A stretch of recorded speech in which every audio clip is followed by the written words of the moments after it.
Hi, I'm Nancy Farese, and I am so privileged to be here at what I think has got to be the coolest session of the conference, right? It's such a privilege to be here with a group of artists directing the art as social purpose, and I was thrilled to be able to be here today and talk about my role as a photographer and my role as an entrepreneur. So thank you to Skoll for allowing this to happen. Those lights are really bright. So I'm here to talk about photography, and I have pulled together for you guys what I think are some of the most important social photographs that are in our world, certainly at PhotoPhilanthropy today. But I'm going to start with an iconic image that you will probably recognize. This is Dorothea Lange's 1936 Migrant Mother.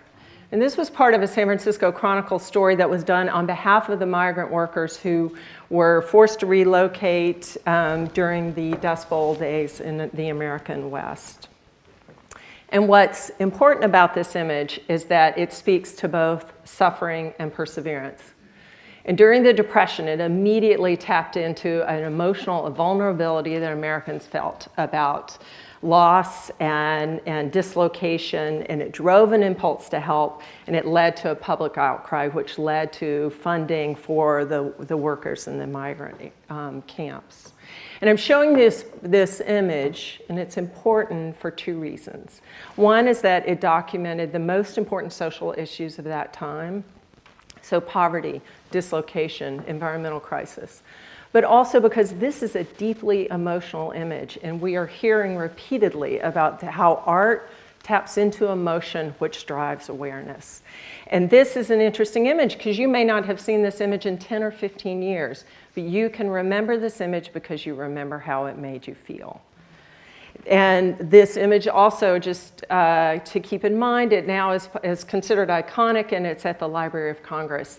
And that will be a point I will circle back to later. But I'm showing you this to drive home a point, that in our cluttered media world today, with too many sounds and too many words and too many pictures, let us consider for a moment the value of the distilling value of the single image.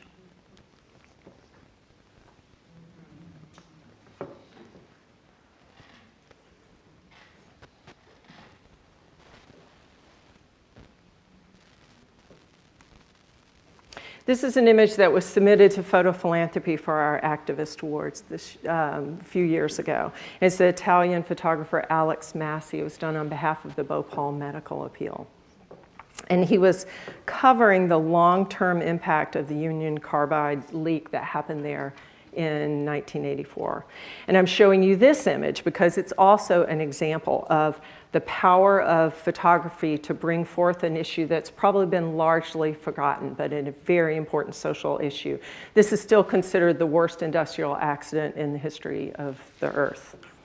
But also because it created impact. This photographer used the proceeds, this body of work, won many awards, got lots of visibility, and he's actually directed proceeds from this image back to this little girl, her community, and her family. And so all of these images serve to remind us that the world of photography has changed a lot since the days of Dorothea Lange. And I was thinking about these trends, and because we are here in England, I thought I would call them gaps, and I would use this logo. But just to talk briefly about trends that we see in our world today. So Dorothea Lange, who worked as a photojournalist, she knew exactly how she was going to get paid, and she knew what the distribution of her work was. That value chain has broken. We now have global access to really talented photographers with really important social stories to tell, but it's really hard for them to understand how they're going to get paid, and it's also hard for them to connect their story to those that care most about their work. Secondly, we also absolutely live in a visual social media world, and images are the primary means for communication. We have new tools for capture, new tools for distribution. And today's photography, as compared to Dorothea Lange's time, is less about documentation and much more about experience and nonlinear sharing. And then finally, the nonprofit world. You know, the nonprofits are trying to navigate as well how to connect their stories to those that care most about their images. But they've got the parallel of the commercial world, which is using very effectively neuromarketing and visuals to get their stories out. So I think it's an interesting question to think about, that if we can all agree that the world would be better if we funded malaria research, for example, and if we can all agree that images can trigger emotions that would make us go buy sugar water, why is it not being used more effectively to fund the most important issues of our time? So these are gaps, but of course they represent opportunities. And just to talk a little bit about where I came from, so in 2009, I was a photographer and a mother of 5 kids. And I was busy schlepping kids in and out of libraries and doing a lot of community engagement work, but I was also getting an MFA in photography and sitting in classrooms with people who were really interested in having their images be used for a greater purpose. And so I decided I would start shooting nonprofit photography myself. And in 2009, I found myself on a shoot at Kakuma refugee camp with the UN High Commission on Refugees and the International Rescue Committee. And everything changed for me then, because I was seeing extraordinary need in this desolate, remote place being met by extraordinary response.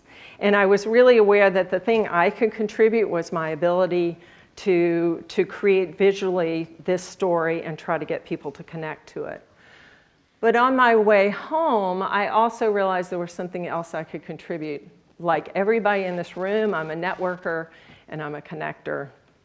And I really believe in the power of positive enforcement.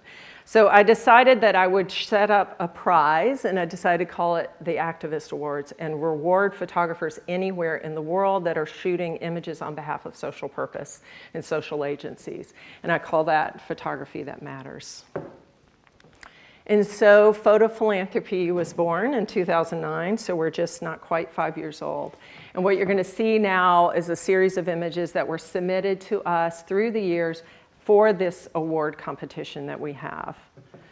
And basically at PhotoPhilanthropy, we have 2 core beliefs. One is the power of photography and the universality of photography. So photography, since its inception, has been used to connect people emotionally and intellectually with the most important issues of our time.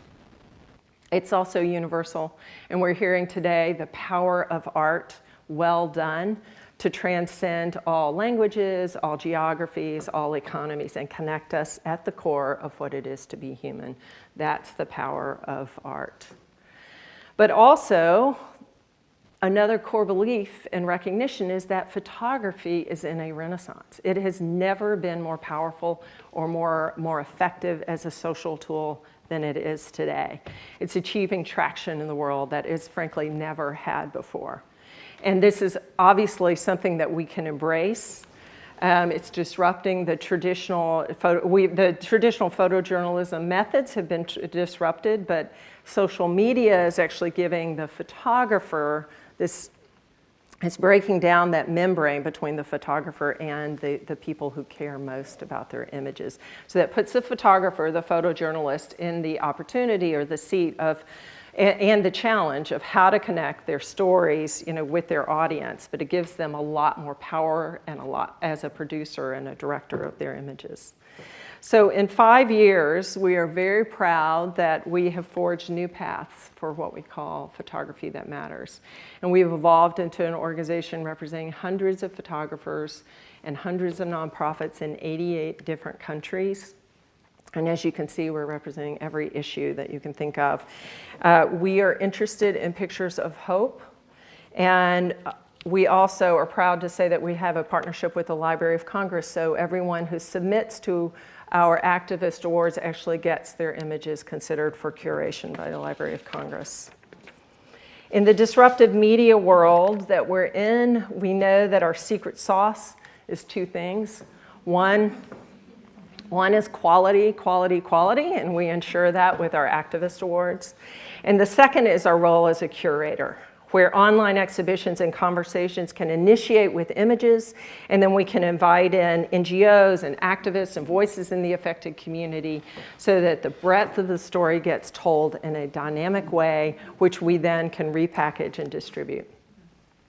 And at PhotoPhilanthropy, because it all starts with the photo, we're focused on rewarding, curating, and promoting more images like you're seeing today.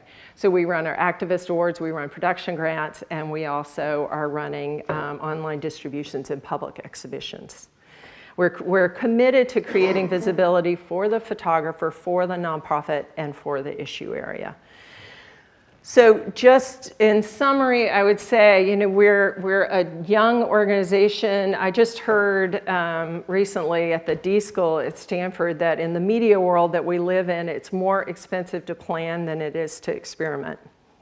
And I would say we're definitely taking that to heart. We're experimenting with a lot of different things. But we're trying to stay focused on the things that we know. We know that storytelling binds us as human beings. It's how we organize and know what we know, how we tell our stories to ourselves and then connect empathically with the rest of the world. We know that there are photographers in Mali and Bangladesh and Crimea and all over the world who are shooting important stories in a really high quality way. And those need to be seen and they need to be heard. And then we know that photography has never been more prevalent or more powerful as it is today. And we see our role is taking a slice of all of that photography, all of that junky digital media, and trying to direct it by curating and rewarding it and promoting it towards the things that matter the most. Thank you.